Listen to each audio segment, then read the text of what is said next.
ओम शांति। हमारा आप क्या सुनने चाहते हो? कुछ धारणा का क्लास कराएं, निश्चय का क्लास करें, वो अच्छा रहेगा ना? हाथ उठाओ जो कहते हैं हाँ ये ठीक है। ठीक है, तो मैं आज निश्चय के ऊपर क्लास कराती हूँ। उसमें वो बातें भी आ जाएंगी। हमको भी निश्चय कैसे बैठा, तो हमारे अनुभव की कुछ बातें जरूर आएंगी। तो मैं सबसे पहले, आज भी मैंने सुबह को 10-15 मिनट बोला था, कुछ भाई बहन थे, तो हम अपने मन को सदा खुशी में कैसे लाएं। संसार माना दो रंग है, सुख भी आएगा दुख भी आएगा, मान भी मिलेगा थोड़ा अपमान भी होगा। कोई का जन्म होगा खुशी होगी, कोई का मृत्यु होगा दुख होगा, कोई का कुछ नुकसान होगा तो उसको दुख होगा, और कुछ मिल गया माल तो खुशी भी होगी। अब ये दो रंग की दुनिया है और उससे हम सभी गुजर रहे हैं। दिन को भी हम देखते हैं और रात को भी हम देखते हैं। कोई छूट नहीं सकता है। कोई कहे हम दिन में ही रहेंगे, रात आती ही क्यों है? हो ही नहीं सकता है, असंभव है। दिन को दिन तभी कहते हैं जब रात को देखते हैं। रात आती है दिन के भेंट में, भैया अंधेरी रात है, दिन सारा दिन देख लिया। तो रात और दिन का ये चक्कर है, सुख दुख का ये चक्कर है। तो उस चक्कर के अंदर उसमें भी अभी हम संगम पर पहुंच गए हैं। तो संगम में दोनों का ज्ञान है। संगम माना सबका पूरा परिचय, माया का भी परिचय तो प्रभु का भी परिचय, कलयुग का भी पूरा परिचय, और सतयुग में जा रहे उनके संस्कार की शुरुआत हो रही है हमारे अंदर, उसका भी हम अनुभव कर रहे हैं। दोनों बातें हमारे साथ साथ संगम युग में आती हैं। तो उस हालत में हम अपने मन को खुशी में कैसे ले आवे? कुछ हो जाता है तो कई भाई बहने मुरझा जाते हैं, परंतु बाबा ने हमको मृत्यु का भी ज्ञान दिया है, काल पर विजय कैसे प्राप्त करे वो भी ज्ञान दिया है। कोई जाता है कोई आता है। अभी ब्राह्मण कुलभूषण आत्माएं जो निश्चय बुद्धि है वो कभी भी उदास नहीं होते हैं, या किसी की मृत्यु पर रोते नहीं है। मुझे जहां तक मालूम है, फिर भी आप सभी अनुभवी बैठे हैं, कुछ कच्चे है कुछ पक्के हैं, दोनों बातें इस क्लास में मिक्स है। परंतु संगम युग में ज्ञान प्राप्त हुआ तो जो आत्मा आई थी वो आज चली गई, बस चली गई। उसके पीछे अफसोस करने का क्या फायदा होता है? नुकसान होगा, रोएंगे तो रोने का भी इफेक्ट होगा शरीर के ऊपर, दिल दिमाग दोनों भारी हो जाएगा। तो बाबा ने इतना सुंदर ज्ञान दिया है जिसमें दुख का अंश भी नहीं हो। आत्मा विनाशी शरीर विनाशी। आत्मा आई है, शरीर में आई है तो जरूर शरीर से जाएंगी भी। जैसे दिन रात के चक्कर को हम देखते हैं, सुख दुख दोनों है ना, तो जिसका जन्म हुआ उसका मृत्यु जरूर होगा। परंतु ये पाठ हम पक्का नहीं करते हैं। जब मृत्यु होता है तो हम कहते हाय हाय ये क्या हुआ, अरे भाई ये क्या हुआ, ये तो कॉमन बात है। जो आया वो आज गया, कोई बहाना लेकर के गया, भाई इसको थोड़ी खांसी हो गई, इसको थोड़ा जुकाम हो गया, इसको आज थोड़ा बुखार हो गया, कोई ना कोई बहाना बन करके आता है। परंतु जिस घड़ी वो आत्मा चली जाती है, सेकंड में फुल स्टॉप अंदर लग जाए कि आत्मा आई, आज आत्मा अपना पाठ पूरा करके चली गई। उसमें इतनी ताकत है कि आप भी शक्तिशाली रहेंगे, आप अपने सारे परिवार को भी शक्तिशाली बनाएंगे। दुख की उसमें बात ही नहीं है। तो दुख तब होता है जब हम देह अभिमान में होते हैं। दुख तब होता है जब देह के रिश्तेदारों में बहुत लगाव होता है, हमने अपने मन को कभी उपराम किया हुआ ही नहीं होता है। आए हैं जाना है ये पाठ पक्का किया ही नहीं। तो जब जाने का दिन आता है, जाने का समय आता है, तो हम कहते ये क्या हुआ, भाई क्या हुआ, कौन सी नई बात हुई? बात वही हुई जो पुरानी थी। राजे रजवाड़े साधु संत महात्मा बड़े बड़े महामंडलेश्वर सब आए और सब चले गए। अगर ये पाठ हम पक्का करें, ड्रामा में हमारा पाठ है, बाबा ने कितना ज्ञान सब पर बताया, बच्चे तुम्हारे 84 जन्म है कुल, सत्युग से लेके जन्म मरण के चक्कर भी आते ही रहे हैं, अंत तक ये अंतिम जन्म है। परंतु इससे पहले कितने जन्म हम ले चुके हैं, बहुत सुख के जन्म। इस हिसाब से हम बहुत भाग्यशाली, बहुत भाग्यशाली आत्मा है कि सत्युग त्रेता 2 युग कंप्लीट सुख भोगते हैं। तन का, मन का, धन का, संबंध का, राजा प्रजा, सब प्रकार से हम सुखी। प्रकृति दासी, कभी रोग का नाम निशान नहीं सुना, चोरी चकारी का नाम निशान नहीं। तो दो युगों के जन्म सब अच्छे। तीसरा युग भी हमारा अच्छा, भक्ति काल का। बड़े बड़े अच्छे भक्त बने, बड़े बड़े मंदिर बाबा के बनाए, पूजा पाठ भी विधि पूर्वक किया, अच्छे ढंग से गाते बजाते हंसते बैलते हम द्वापर से नीचे आ गए। उसमें तकलीफ नहीं हुई, उतरने में तकलीफ नहीं हुई। उतरते उतरते उतरते, हाँ कुछ लास्ट जन्म जिसको घोर कलयुग कहे, उसमें थोड़े थोड़े शरीर की रोग लगे, रिश्तेदारों में फर्क पड़ गया, कोई कैसा कोई कैसा कोई कैसा, तो उसमें थोड़ा थोड़ा दुख का अनुभव शुरू हुआ। परिवार जो पहले बहुत सुखी थे, हमारे होते हुए हमारे बुजुर्ग भी कहते हैं, हमने अपने घरों में ऐसा नहीं देखा था। हमारा सारे परिवार में इतने 50-50 इकट्ठे एक चूल्हे पर खाना पकाते थे, पकाने वाले खिलाने वाले सब खुशी खुशी से सब काम करते थे, कभी बहुओं का आपस में लड़ाई झगड़ा नहीं हुआ। अभी भी हमारे बुजुर्ग ऐसे बोलते हैं। परंतु आज जमाना कैसा आ गया, तो बाबा ने वो भी बताया, घोर कलयुग, अति का फिर अंत होता है, और अंत भी अच्छा होता है। अंत न हो तो फिर आदि कैसे होंगी। अंतिम नजारा हम देख रहे हैं, और बाबा ने आदि का सारा ज्ञान दे दिया है। बच्चे अब प्रभात वेला, अमृत वेला, प्रभात वेला चालू हो रहा है। अब सतयुग सुनहरा जमाना आने वाला है, और कलयुग में ये होगा। सब बातें पहले ही बता दी। लड़ाइयां झगड़े भी होंगे, कुदरती आपदाएं भी आएंगी, और परिवार में प्यार भी नहीं रहेगा। सभी प्रकार की समस्या, तन का भी रोग, अच्छा धन होगा नहीं जो हम खर्च कर सके, बेचारे बीमार पड़े रहेंगे। कोई को दया पड़ेगी तो करके 2-4 पेशेंट की सेवा करेगा, यहाँ हॉस्पिटल में उसके निमित्त कुछ देगा, पर टोटली तो हम सब देख रहे हैं ना। तो अति के बाद फिर अंत होती है, अंत के बाद फिर आदि होती है। ये चक्कर का ज्ञान जिसके भी बुद्धि में बैठ गया, उसको दुख कभी होगा नहीं। अगर कोई का हिसाब किताब है तो वो भी ज्ञान आया, कोई हिसाब किताब है। मैं तो इनके साथ बहुत अच्छा ही से चलती हूँ, परंतु पता नहीं क्या बात है, मेरी अच्छी बात भी इसको अच्छी नहीं लगती है। मैं इनको सुख देना चाहती हूँ, पर इसके मन में मेरे पर पता नहीं कैसा भाव बैठा हुआ है, जो मेरी सच्ची बात को, अच्छी भावना को भी ये बुरा बना देती है। फिर नफरत पैदा होती है, फिर दिल में आएगा हम इसे बातें नहीं करेंगे, हम और अच्छा ही करते हैं, ये हमारे लिए उल्टा सोचती है। फिर नफरत का बीज पड़ जाता है, फिर धीरे धीरे फोट पड़ जाती है। तो ये सब निशानी है कलयुग के अंत में, आखिरी में सब अलग अलग 4 जने इकट्ठे नहीं रह सकेंगे, वो हम देख रहे हैं प्रैक्टिकल में। परंतु बाबा ने जो ज्ञान दिया है, समाने की शक्ति, सहन करने की शक्ति, धीरज की शक्ति, धीरज से बात करो, धीरज से किसी दूसरे की बात को सुनो, तो तुम्हारे अंदर क्या होगा, धीरज से सुनेंगे ना, उसका भाव नोट कर सकेंगे। अगर हम धीरज की बात सुनेंगे नहीं धीरज से, तो उनका भाव हम नोट नहीं कर सकेंगे। अंदर जल्दीबाजी होंगी, उतावलापन, वो कुछ बोलना चाहता है, मैं कहता ठहरो ठहरो पहले मेरी बात सुनो।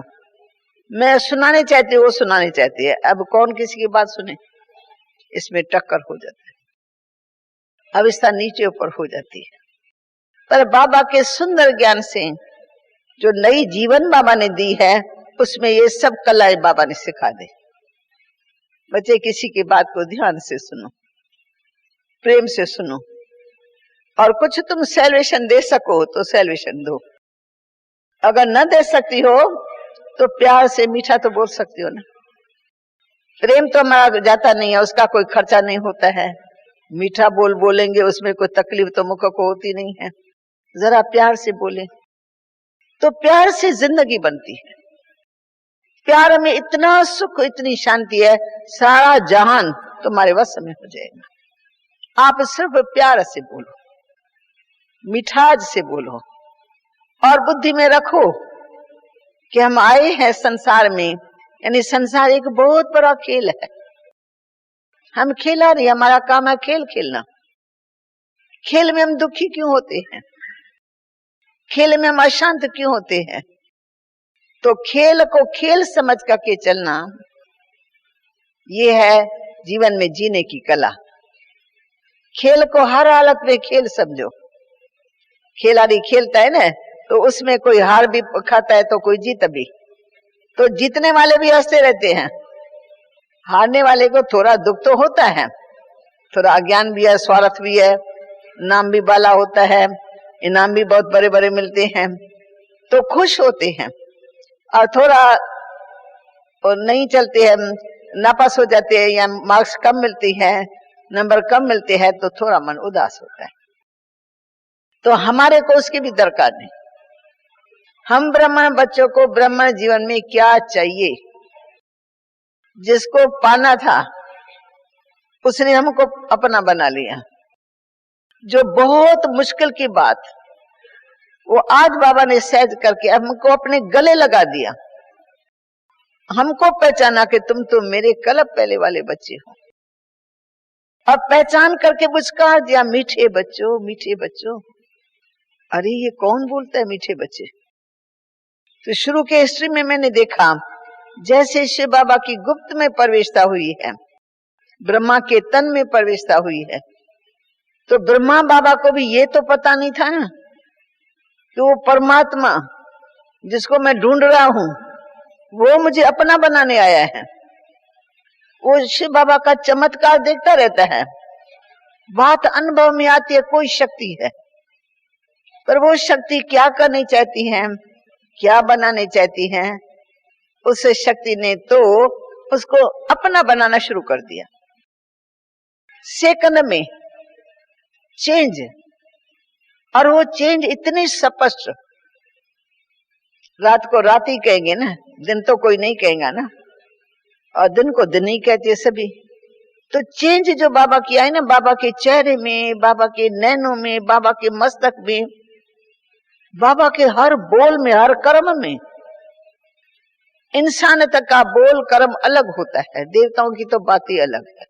पर इस संगम युग में संसारी मनुष्य, संसार में रहने वाला, बाल बच्चों की पालना करने वाला, उसके लिए धन कमाने वाला, सब कुछ करने वाला, शादियां मुरादियां, बाबा ने लौकिक जीवन में क्या नहीं किया। बच्चों की शादी कराई, बच्चियां बच्चे सब बाबा ने शादी अपने हाथों से कराई।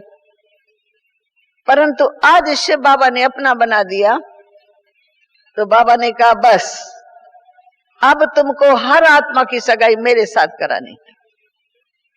देहधारियों के सगाई का पाठ भी पूरा हो रहा है, हर आत्मा की सगाई अब मेरे साथ हो, क्योंकि टाइम आया है, मैंने सब सज्जनों को वापस ले जाऊंगा, घर में ले जाऊंगा।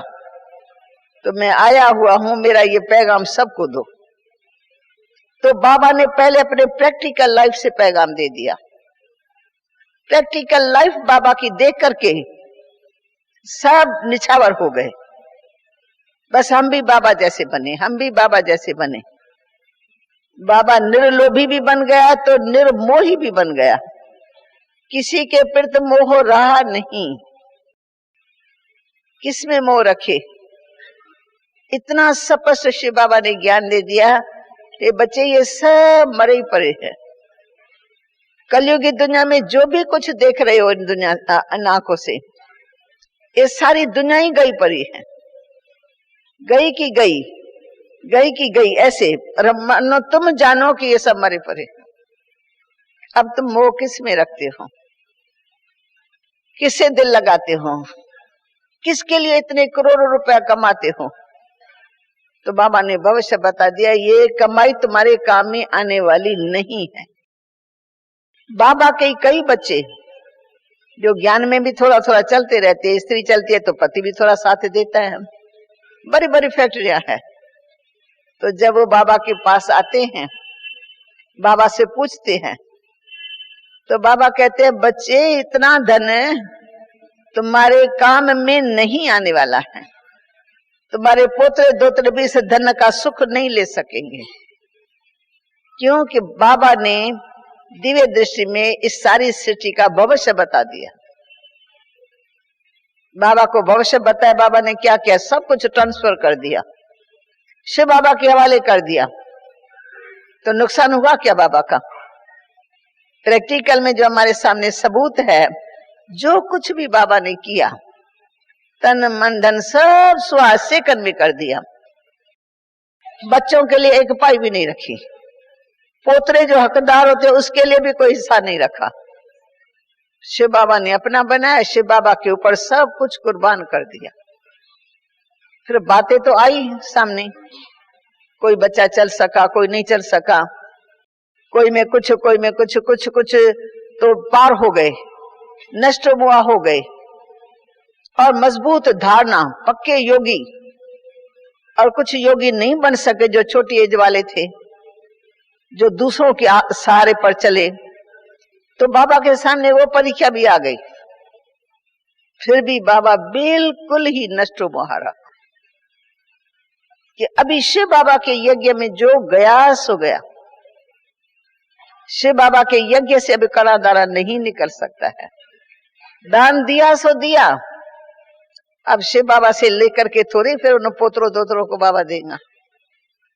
तो बाबा अपने निश्चय में पक्का, धारणाओं में पक्का, जो नहीं चल सकते हैं तो जिनको जो बुलाते हैं वो भले उसकी खातिरी करे। बुलाने वाले तो होते हैं ना, नाने मामे चाचे सब बहकाते, इधर आओ, तुम वहां क्या कर रहे हो? तो बहकाने वाले भी बहुत निकलते हैं। अच्छा, जो तुमको उनके मत पर चलना है तो वो जैसे तुमको चलाए वैसे चलो, शिव बाबा के मत पर चलो तो सब कुछ तुम्हारी सेवा में हाजिर है। शिव बाबा के बच्चों के लिए यह कना दाना है, परंतु जो मन मत पर चलता है, जो दुनियावी उसमें जाता है, तो उसके लिए तो बाबा के पास वो पैसा है नहीं। तो बाबा के सामने नष्ट मोहा का भी पेपर आया, परंतु एक बल एक भरोसा, इतना एक बल जो बाबा जरा भी अपने निश्चय से नीचे नहीं उतरा। निश्चय माना निश्चय, निश्चय माना विजय, बस निश्चय माना सफलता। विघ्न तो बड़े बड़े आए, जो तो कभी बाबा ने सोचा भी नहीं था कि मैं इतना ऊंचा काम करूंगा भगवान के मत पर, तो इतना बड़ा पेपर मेरे सामने आएगा। सारी पब्लिक ही वो हो गई एंटी। तो ये थोड़े बाबा को पहले पहले पता था, जिसकी इज्जत सारे शहर में बनी हुई है, बिजनेसमैन था, कलकत्ता में इज्जत बनी हुई है, राजा और रानियों में जाए तो उसको सम्मान प्राप्त होता है, ऐसा व्यक्ति और ऐसा ऊंचा काम किया तो एकदम समाज बिगड़ गई। ये कौन सा नया ज्ञान है? कोई ग्रंथ में नहीं, कोई शास्त्र में नहीं, किसी साधु महात्मा ने नहीं दिया, किसी ऐसे ने नहीं दिया। ये कौन आया है गृहस्थी? ये दादा लेखराज बच्चों को पैदा किया, और हमारा जब टर्न आया तब कहते योगी बनो। तो उलट हो गए, कहते खुद तो सब सुख भोग करके अब खुद वानप्रस्थ में जा रहा है, और हमारे लिए कहते हैं कि बस, तो वो अपने में राइट है, सोचा जाए तो उस हिसाब से वो राइट है। परंतु शिव बाबा का ज्ञान ही उसको नहीं था, तब तो सारा संसार जहां था वहां बाबा था। अब तो उसने अपना ज्ञान दिया, ज्योत जगाई, भविष्य का पता दिया, इनको अपने लक्ष्य का साक्षात्कार कराया। तुम्हारा लक्ष्य क्या है? तुम पहले क्या थे, अब तुमको फिर क्या बनना है? तो लक्ष्मी नारायण का पूरा साक्षात्कार करा के बाबा ने ब्रह्मा बाबा को कहा कि अब तुमको नर से नारायण बनाने में आया हूं, अब तुम मेरी मत पर चलो। तो मेरी मत पर चलना माना सबसे पहला व्रत ब्रह्मचर्य का पालन करना, जो तो उसके संकल्प में भी नहीं था।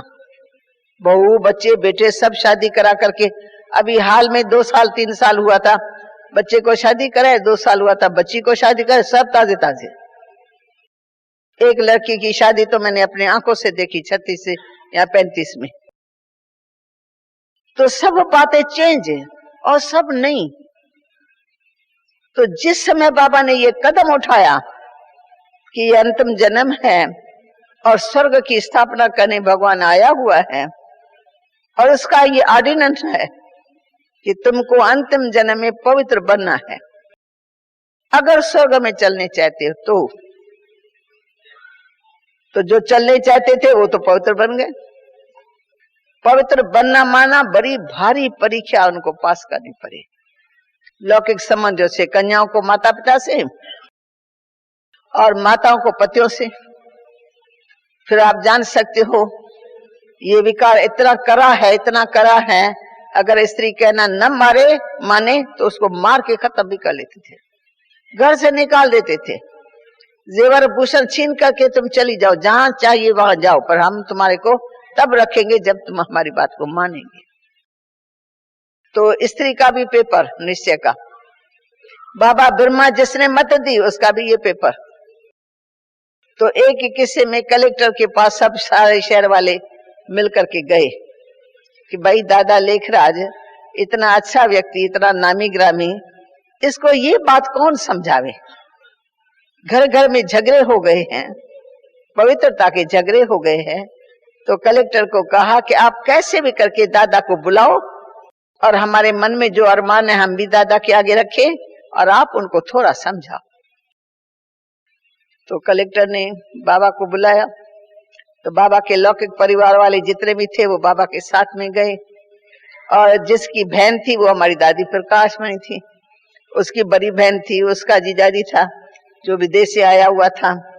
पर विदेश से आने के बाद लोगों ने उसको बहुत बहकाया, तो दिमाग उसका गर्म था उस प्रकार से, क्रोध तो बस टू मच।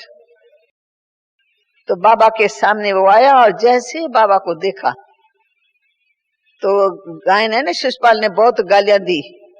गायन तो शायद ऐसा ही है, हो सकता थोड़ा मैं बात में बदल गई हूँ, किसी दूसरे का नाम होगा।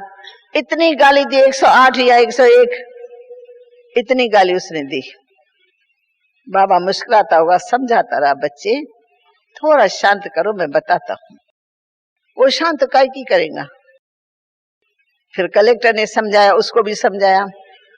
फिर बाबा को बड़े प्यार से निर्माणता से कहा, दादा आपका ज्ञान बहुत अच्छा है, लोगों में बहुत जागरूकता आ गई है, लोग अपने आप को समझने लगे मैं आत्मा हूं, इसलिए घर घर में शांति हो गई है।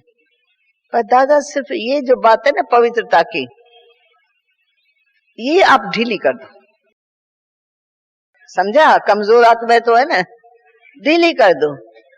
तो बाबा ने कहा ये कोई मेरी मत थोड़ी है, मैं कैसे, मैं तो खुद ही गृहस्थी बाल बच्चेदार, मैं कैसे इनको ये कह सकता हूं, तो मैं ढीली कैसे कर सकता हूं। इनको बताने वाला जो गीता का भगवान है, उनने गीता में स्पष्ट कहा है, काम मां शत्रु है, क्रोध मां शत्रु है। तो मां शत्रु को जीतो तब तुम्हें स्वर्ग का राजभाग मिलेगा। मैं तो भगवान की मत बताता हूं, जिसको मैं फॉलो करता हूं, मेरा परिवार फॉलो करता है, वो बात मैं सबको बताता हूं। तो उन्होंने कहा नहीं, गीता में लिखा हुआ वो तो मनुष्य पढ़ते ही रहते हैं, पर आप अपने मुख से ये बातें न कहो। अब आप जान सकते हो कि भगवान की कही हुई बात, भगवान की दी हुई शिक्षा वो कैसे टल सकती है, वो टल नहीं सकती है। तो बाबा ने कहा ये मेरी बात नहीं है, क्योंकि ये ज्ञान मेरा दिया हुआ नहीं है, ये ज्ञान देने वाला परमात्मा है। परमात्मा ने जो फरमान किया उसकी मैं पालना कर रहा हूं। तो मैं भी चल रहा हूं, मेरा सारा परिवार भी चल रहा है। तो बाकी स्त्री है वो उनकी स्त्री है, खुद जैसे समझे वैसे समझावे, अपने पास रखे। बाबा तो किसी को घर से निकालता नहीं है, न बाबा ने किसी को भगाया है, ये अपने ही घरों में रहती हैं। परंतु वो अपनी धारणा करती है, उसमें मैं क्या इंटरफेयर कर सकता हूं। हर एक को अपने आत्मोन्नति के लिए अधिकार है, वो जैसा भी बनना चाहे, मालिक है, छोटी बच्ची नहीं है। तो हम इसको कुछ नहीं कह सकते, कुछ कर नहीं सकते हैं। तो उन्होंने देखा कि इसको तो एकदम इतना भगवान में विश्वास है, जो उसने कहा वही हमको मानना है। तो समझ गए इनको जास्ती हम नहीं कह सकते दादा को, क्योंकि बाबा के निश्चय का उनको साक्षात्कार हो गया। भगवान के ऊपर इसको कितना विश्वास है, और जो सच्चाई है वो सच्चाई है। भगवान की मत है तो हमको चलना है, उसमें सहन भी करना पड़ेगा, सामना भी करना पड़ेगा, गालियां भी खानी पड़ेंगी। हम लोगों ने सब ने खूब गालियां खाई स्थापना के टाइम में, क्योंकि पेरेंट्स जानते नहीं थे। बहकाने वाले बहुत, सारा शहर बहकाने वाला, और चलने वाले अनुभव करने वाले थोड़े से 200 300 400 होंगे। हमारे निश्चय के ऊपर वो कैसे चलेंगे?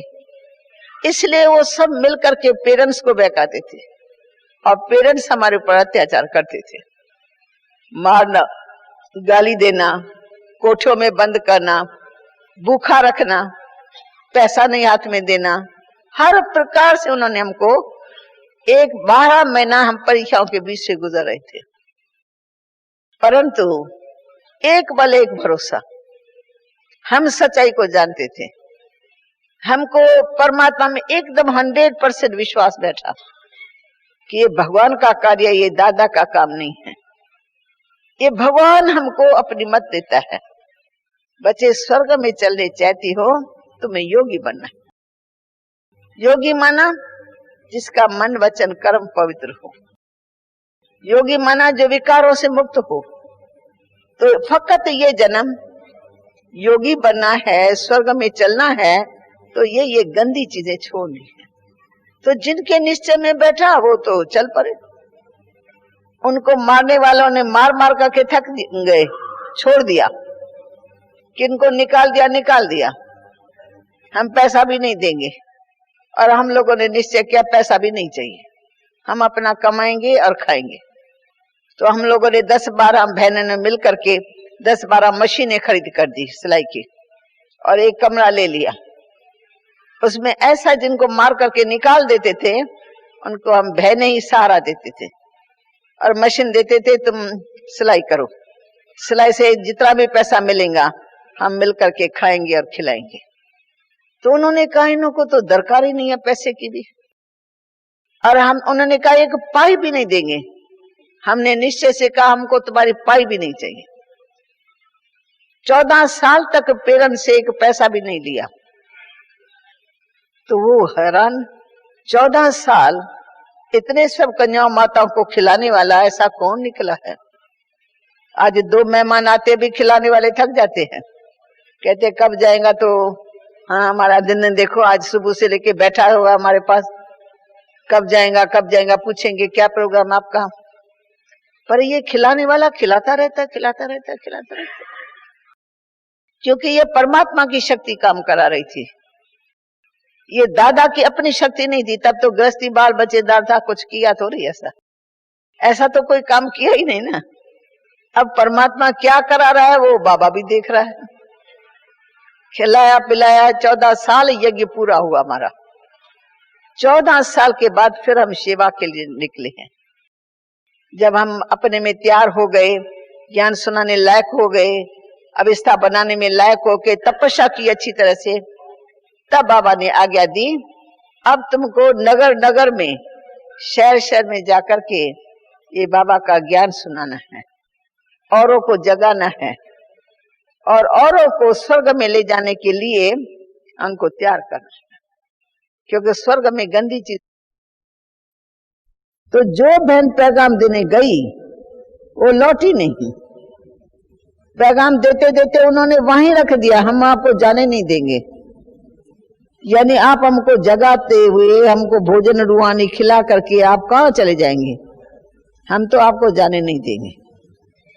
तो हम कहते हैं अच्छा, अगर आप रखने चाहते हो सदा के लिए या 6 मास के लिए या 12 महीने, तो आप लिख करके मातेश्वर से छुट्टी ले लो, क्योंकि हम माउंट आबू से आए हैं, हमको जाना है फिर वापस, हमको दूसरों की सेवा करनी है, हम फलाने स्थान पर जाएंगे, उसका निमंत्रण तैयार है। उन्होंने कैसे भी करके मम्मा बाबा को लिख करके रिक्वेस्ट करके खुद आकर के आग्रह किया कि हमारे पास ये 2 बहनें रहनी चाहिए और हम इनके रहने का, खाने का, पीने का सब बंदोबस्त हम करेंगे। उसी आधार से हमारे सब जगह सेंटर खुले हुए हैं, एक भी सेंटर बंद नहीं हुआ, न कोई बंद कर सका। किसी की ताकत नहीं से सेंटर को बंद करे। हंगामा शहर में बहुत हुआ, एक एक शहर में एक एक बार हंगामा हुआ, परंतु हंगामे को शांत करने की बाबा ने शक्ति दी थी, बात करने की शक्ति दी थी। तो जब बड़े आते हैं बीच में ना, तो वो समझते हैं, वो फिर दूसरों को समझाने लग जाते हैं। लोगों में डाउट होता है, पता नहीं ये कहाँ से ज्ञान लेके आए हैं, पता नहीं हमारे शहर वालों को निकाल करके कहाँ भेजेंगे, क्या करेंगे। लोग तो बहकावे में आ जाते जल्दी, और हम तो शांति से सेवा करते रहते हैं। तो विघ्न आए हैं, पर विघ्न विनाशक बाप ने वो शक्ति दी, जो आया हुआ विघ्न फट से उड़ गए। गिरा के उड़ा कैसे, हम देखते रह गए, ये कैसे, ये तो सारी बातें खत्म हो गई।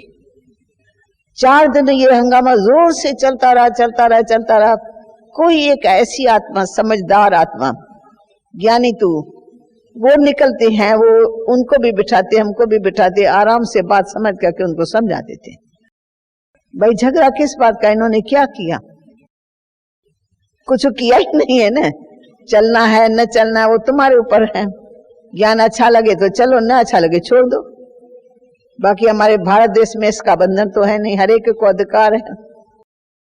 तो जितने भी हंगामे हुए, बड़े बड़े हंगामे हुए, परंतु बड़े बड़े हंगामे भी ज्ञान के बल से, योग के बल से और शांति के बल से सब समाप्त हुआ। आज उस युग से हम गुजर रहे हैं जबकि चारों ओर कोई भी हंगामा नहीं है, कोई भी ऐतराज नहीं करता है। सब जगह सेंटर खुलते जाते, नए नए शहर, नए नए गांव, क्योंकि सबसे बड़ी अथॉरिटी राजनेता है, वो हमारे ज्ञान में आने लगे। आते हैं, जाते हैं, सुनते हैं, देखते हैं, बड़ी बड़ी कॉन्फ्रेंसेस की हैं। साधु महात्मा जो बिल्कुल ही हमारे अगेंस्ट थे, हरिद्वार में मेला होता था, वो हमेशा बड़े बड़े माइक लगा करके हम लोगों को माइक के जरिए गालियां पहुंचा देते थे कि हम जहां भी रहे ना वहां गाली खाते रहे। परंतु आज जब वो यहाँ आए, आंखों से इतने बड़े हाल में, इतनी बड़ी सभा और इतने शांति में बैठे हुए हैं, कोई गुरु महाराज भी नहीं है, कोई ढोंग नहीं, कोई बनावट नहीं, सिंपल पढ़ाई पढ़ रहे और पढ़ा रहे हैं। तो इनकी कैसे ये सभा बढ़ रही है?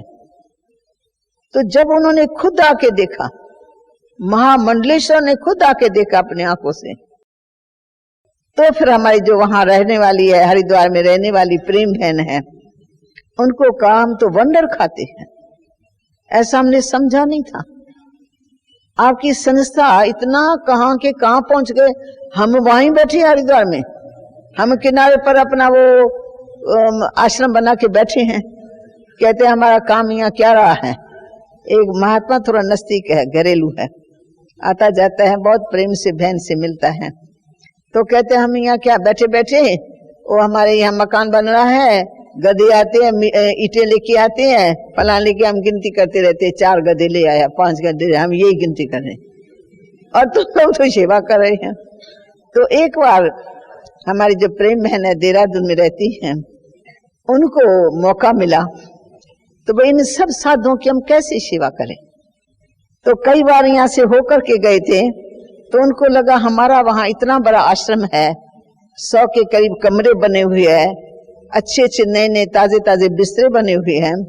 तो सबसे पहले इन पवित्र आत्माओं को उन आश्रमों में ठहरने के लिए हम कहें, पहले वो आकर के रहे। तो हमारी प्रेम बहन को कहा कि आप तो कभी कभी योग के क्लासेस कराते हो, बहनों के, भाइयों के, माताओं के, तो हम ये आपको 1-2 मास के लिए मकान देते हैं, इसमें आप अपना ही प्रोग्राम चलाओ। कुमारियों को बुलाना हो तो 7 दिन कुमारियों को बुलाओ, माताओं को बुलाओ 7 दिन उनको बुलाओ, 100 को ठहरने का ये बंदोबस्त अच्छा है। बर्तन भी दिए, सब कुछ दिए। फिर प्रेम बहन ने पहले समझो कुमारियों को बुलाया, तो कुमारियां सब ज्ञान में चलने वाली, योग का अनुभव करने कराने वाली 100 कुमारियां जब हाल में बैठी थी और उद्घाटन करने के लिए 2 महात्माओं को बुलाया, अलग अलग महात्माओं को अनुभव करने के लिए। तो जब वो सभा के बीच में आके तख्त पर बैठे हैं तो बोल नहीं सकता है। कहते हैं इन पवित्र देवियों के आगे इतनी अच्छी सुंदर साधना करने के लिए आई हुई है, इनमें पवित्रता तो है ही है, ज्ञान है ही है, तो हम क्या बोलेंगे इनके सामने? बोल नहीं सकते थे। फिर महिमा करते रहे कि छोटी एज में ही ऐसी योग साधना, अगर यही करते रहेंगे तो संसार को सुधारने के लिए यही निमित्त बन जाएंगे। इनके इस कर्म धर्म से हमारा संसार सुधर जाएंगे। इतने खुश हो गए, बोला कि हम तो प्रैक्टिकल आपका कार्य देखते हैं। 100 कुमारियों का हाल में बैठक है, पिन ऑफ साइलेंस, कोई हिलता जुलता ही नहीं है और सबकी आंखें खुली हुई है और योग में मस्त है। तो पहला प्रभाव पड़ा 2 महात्माओं के ऊपर। उन्होंने फिर आगे अपने और साथियों को बता दिया। 2 महात्मा दूसरे बार आए, जबकि कुमारों की बठी थी। अरे आज के युग में कुमारों को 100 कुमारों को छोड़ दो तो देखो क्या करते हैं, तोड़ फोड़ करेंगे, हंसेंगे, बैलेंगे, लड़ेंगे, खाएंगे, पिएंगे, सब कुछ करेंगे। पर ये 100 कुमारियां शांति में मूर्ति बन के बैठे हुए हैं। उनके सामने भी उन्होंने बहुत अच्छा बोला, खुश हो गए। फिर माताओं की बठी रखी, तो नाम है बठी। बोला बठी, बठी आप किसको कहते हो और क्यों बठी नाम रखा है? भाई बठी में जैसे ईंटें पकती है ना, तो ये आत्माएं अपने संस्कारों को इसे योग बठी में गलाते हैं, जिसमें उनके संस्कारों में स्वच्छता आ जाती है और जो ऐसे संस्कार है वीक संस्कार, वो समाप्त हो जाते हैं। तो बठी में ईंटों को पकाया जाता है। ये ईंटें चेतन ईंटें पक रही हैं। फिर माताओं की बठी, फिर उनकी पूरी हुई, फिर भाइयों की बठी, गृहस्थ में रहने वाले। बोला गृहस्थी को तो हम पता नहीं क्या समझते हैं, इनके गृहस्थ भी योगी बने हुए हैं, इनकी माताएं भी योगी बनी हुई है, ये क्या इनकी कारोबार है? तो एक एक ग्रुप में जिन भी महात्माओं ने बठी के अंदर रह के अनुभव किया, उन्होंने तो सारे महात्माओं के बीच का वायुमंडल चेंज कर दिया। अब सबके मन में आए तो हम माउंट आबू में जाके देखें, हम माउंट आबू में जाके देखें वहां क्या होता है। तो उस महात्मा के आश्रम में 2 बहनें रहती थी जो बहुत समय से उनके आश्रम की सेवा करती थी, और तो बहनों के अंदर भी शास्त्रों का ज्ञान था। अब योग बठी हो रही थी तो वो सारा टाइम किनारे में बैठ करके गेरू कफनी पहनते ड्रेस, उसमें वो योग ही करती रही। माताओं की बठी तो भी वहां बैठ के योग ही किया, उनकी बठी तो भी योग किया, सब हमें योग। जब उसका महात्मा आया तो कहा स्वामी जी मैं आपको बता नहीं सकती हूँ, मैं सच बताती हूँ कि इतना समय मैं आश्रम में रही और आश्रम की मैंने सेवा की, परंतु मुझे जो मन की शांति मिली ना वो यहाँ मिली। ये जो बहनें योग की कमेंट्री देख करके हमको बिठा देती है तो मन हमारा जैसे ऊपर में टिक जाता है, फिर हमको दिल नहीं होती है नीचे आने की। तो 7 दिन पवित्र भोजन, 1 मास पवित्र भोजन बना, वो उन्होंने खाया। उनके नौकर चाकर सब यज्ञ का भोजन जो बनता था वो खाते थे। सारा हरिद्वार का वायुमंडल चेंज हो गया। साधुओं ने खुद देखा तो साधना किस प्रकार से की जाती है। इन्हों को कौन सा ज्ञान मिला है जो मन इनका विचलित नहीं होता है। घर गृहस्थ में रहने वाली नारी वो ऐसा योग लगावे, वो ऐसी धारणाओं में चले। तो 2 बहनों को, कुमारियों को बुलाया, ऐसे बातचीत करते करते कहा आप कितने समय से ज्ञान में हो? तो उन्होंने कहा स्वामी जी हमको 6-7 साल हुए हैं। अच्छा, तो आपको कभी कभी दुनिया में जाने की इच्छा होती है? जब तुम्हारे भाई ने शादी की होंगी तुम्हारे को बुलाया होगा। उसने कहा मैं तो नहीं गई थी। कहा तुम्हारे भाई की शादी तुम गई नहीं? कहा शादी के मौके पर मैं जाके क्या करूं, मेरी क्या सेवा होंगी? वो सारा कपड़ा पहन करके नाच तमाशा करेंगे, खाएंगे पिएंगे, ऐसे वातावरण में मैं क्यों जाऊं? उसने देखा ये तो बड़ा भारी ज्ञान मुझे देती है। फिर पूछा कि तुम्हारे घर में कौन कौन है? तो उन्होंने बताया मेरा बड़ा भाई है, प्रवृत्ति में है, उनको 2 बच्चे हैं, एक को अभी हुआ है। अच्छा तुम्हारे घर में पहली बार तुम्हारे भाई को बच्चा हुआ, तुमको बुलाया तो होगा? वो ऐसे से दिल लेने लगा।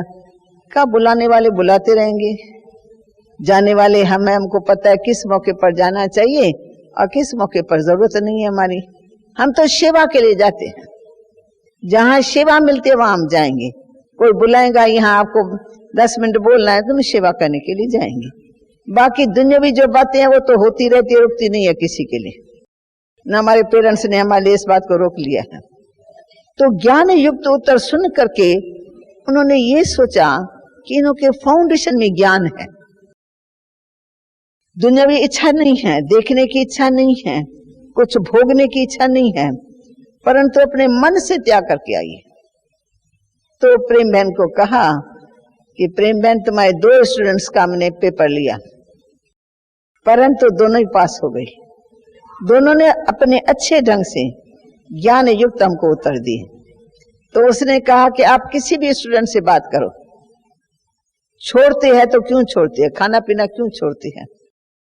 एक तो ज्ञान मिलता रहता है, योग की वो तपस्या की साधना का प्रोग्राम चलता रहता है, तो इसमें मन इनका इस तरफ भागता है। उनको पता है थोड़ी भी गिरावट आई ना तो मन फिर शिव बाबा में नहीं लगेगा। आज्ञाओं का उल्लंघन किया तो मन कैसे लगेगा? तो इनको हर रोज जो शिक्षा मिलती है, हर रोज जो पढ़ाई मिलती है ना, इसका ये रिजल्ट है। हम क्लास रोज चाहते हैं, रोज क्लास में 1 बार आओ। स्लोगन बता देती है कि हमारा लिखा हुआ है 5 खोटे पैसे छोड़ने हैं। जो खोटे पैसे ना हमारे जेब में, जो ना हमारे काम में आते ना दूसरों के काम में आते हैं, ये खोटे पैसे छोड़ने हैं और 1 आना देना है। 1 आना माने 1 बार तुमको आना है, सारे दिन में 1 बार तुमको आना है और ज्ञान अमृत पीना है। तो जो 1 बार आते हैं सुबह या शाम को या दिन में, माताओं के लिए विशेष टाइम दिन का, तो उससे क्या होता है कि वो अपने आप को बाबा के महावाक्यों के आधार से अपने आप को चेक कर सकते हैं, चेंज कर सकते हैं, पुरुषार्थ ठीक चलता है। और जो गंदी बात अंदर आती होंगी ना, तो ज्ञान के उसमें स्नान करने से हमारी आत्मा शुद्ध हो जाती। इसलिए हम रोज क्लास करते हैं, हमारा क्लास हर रोज का क्लास है और बाकायदे हाजिरी भी पड़ती है। तो उन्होंने कहा हमारे यहाँ नहीं है, सत्संग में कोई आता है कोई नहीं आता है, कोई नियम से आता भी रहता है और कोई नहीं भी आता है, तो हम तो जांच पड़ताल नहीं करते हैं। तो उन्होंने कहा यहाँ तो चेले है ना, गुरु और चेले का सवाल है, और हमारी तो पढ़ाई है, टीचर और स्टूडेंट, टीचर भी वो सुप्रीम टीचर, उनकी पढ़ाई हम सब पढ़ते, हम सब स्टूडेंट हैं, पढ़ाई एक ही है, उस पढ़ाई को हम सब धारण करते हैं। तो महात्मा को भी ये बातें इतनी अच्छी लगती, इतनी अच्छी लगती हैं, सुनते सुनते वो सब पिघल गए और कहते हैं जब भी दादी याद करती है ना तो उनको बड़ी खुशी होती है। अभी 2 साल हो गया, दादी कब बुलाती है, कब दादी बुलाती है। और जितने महात्मा नहीं आए हैं ना वो सब तैयार बैठे हैं कि इस बार प्रेमन जी आप हमको भी बुलाना, हम भी चलेंगे आपके साथ, हम देखेंगे। जो सच्ची चीज है, जो सत्य है, वो छिपा हुआ तो है नहीं, प्रत्यक्ष सबको दिखाई पड़ता है। मधुबन का इतना प्रभाव कि 10, 12 या 15, 20 जने आए थे महात्मा, बड़े बड़े महामंडली हरिद्वार वाले। तो उन्होंने सुना था तो यहाँ योग शिविर सिखाया जाता है और योग शिविर के लिए लोग बहुत आते हैं। तो उन्होंने कहा हम भी योग शिविर देखना चाहते हैं, कौन कराता है, वो टीचर कौन है और किस प्रकार से किस विधि से कराते हैं, वो हम देखना चाहते हैं। तो हमारे प्रेम बहन ने उस्ताद जी से पूछा तो क्या आप देखने चाहते हो तो आपकी सीट का ऐसा प्रबंध करें कि वो किसी और को कराती रहे और आप सामने बैठ करके देखो। तो कहा नहीं, देखना नहीं चाहते, हम करना चाहते हैं। अभी ये महामंडलेश्वर वो बैठेंगे नीचे ऐसे, और सामने शीलू बहन जो छोटी है, वो तो दादे परदादे हो गए जैसे बुजुर्ग, और शीलू बहन हमारी छोटी, वो बैठ करके योग करावे और वो बैठ के सुने। भाई ये तो समय का परिवर्तन, ये उनके वृत्तियों का परिवर्तन। वो कई बार मधुबन में आ चुके हैं, इसलिए उतना परिवर्तन आया जो उनको सुनने की इच्छा रही, हम सुने। फिर सब बैठ गए। बाबा का रूम है पांडव भवन में, नहीं उधर शांति वन में नहीं, जो ओम शांति भवन है उसके नीचे जो बाबा का रूम है, तो उसमें एक कोने में शीलू बहन बैठी है और बाकी सब झुंड का झुंड 20-22 का, वो सब उसके सामने बैठे। और जब वो योग की कमेंट्री दे करके योग करा रही थी तो वो खुद तो चढ़ी हुई थी, और वो सब ऐसी आंखें बंद करके उसी अवस्था में बैठे हुए थे। प्रोग्राम था 15 मिनट बैठने का, अब वो उठे ही नहीं, वो नहीं हिलती है। तो टीचर जो सामने बैठी है उसने सोचा बाबा ने उनको पकड़ लिया है तो ठीक है, पकड़े रहे वो भी बैठ गए। बाद में हमने पूछा कि आपने तो बहुत टाइम लगा दिया। कहते वो उठते ही नहीं थे ना, हिलते भी नहीं थे, बिल्कुल आंखें बंद करके जैसे परम धाम में पहुंच गए हैं। तो उन्होंने ये फील किया कि ये योग की कमेंट्री से जो योग कराते हैं ये बहुत अच्छा है, हमको भी एक कैसेट दे देना। तो सबको एक कैसेट दे दी, गीत भी वही योग वाले, और साथ साथ जो योग की कमेंट्री में के शब्द है ना उन्होंने ले लिए। तो जो सच्ची चीज है, सत्य है, जो लगती है आत्मा से, कोई भी आत्मा हो, तो भी उनके अंदर में एक भाव पैदा होता है। अब उस सुनते सुनते उनका भाव बदल गया, पहले की वृत्ति और अब की वृत्ति में। और देखने और सुनने में यही फर्क होता है। देखने वाला देख लेता है, सुनने वाला सुन लेता है, पर अनुभव से जो चीज अंदर घुसती है वो अनुभव ही जाने। अनुभव को कोई मिटा नहीं सकता है, अनुभव को कोई बदली नहीं कर सकता है। तो हम बाबा के बच्चे ज्ञान और योग को न सिर्फ सुनते हैं, परंतु लक्ष्य सबका क्या है कि सारे ज्ञान को धारणा में ले आना है। धारणा है जरूरी, धारणा के सिवाय हमारे संस्कार में परिवर्तन नहीं आएगा। सुनते तो हम बहुत काल से सुनते ही आए, सुनते ही आए, सुनते ही आए, देखते भी आए। बहुत साधु सन्यासी महात्मा इधर उधर उधर तीर्थों में सब जगह धक्का भी खाया होगा, पर अब टाइम आया है कि सुनने से समाओ, फिर मनन चिंतन करो, फिर अपना सुधार करो, अपनी उन्नति करो। और जो कमी कमजोरी हो है जरूर सबके पास, कोई भी आज के युग में छूटा हुआ नहीं है। अच्छे से अच्छे व्यक्ति हो सकते हैं, पर अच्छाई किस प्रकार की, जो देवताओं जैसी अच्छाई है वो अभी हम इंसान में कहां से आएंगे।